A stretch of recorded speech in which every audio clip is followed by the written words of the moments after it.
সাধারণ জনগণ কি বলে দেখেন, নেতা বা প্রেসিডেন্ট হওয়ার জন্য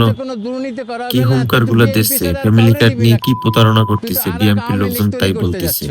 ইমিডিয়েটলি 15 মার্চের মধ্যে আমাকে প্রেসিডেন্ট ঘোষণা করো, আর পিনাকিরে করো কালচারাল মিনিস্টার, ওর ডেপুটি হচ্ছে সিঙ্গার সায়েন, যে ফেরদৌস ওয়াহিদের ভাতিজি, আর কাজী ইব্রাহিম, মুফতি কাজী ইব্রাহিমকে রিলিজন মিনিস্টার, ওনার ডেপুটি হচ্ছে ইমাম সেলিম হিজবুত তৌহিদের,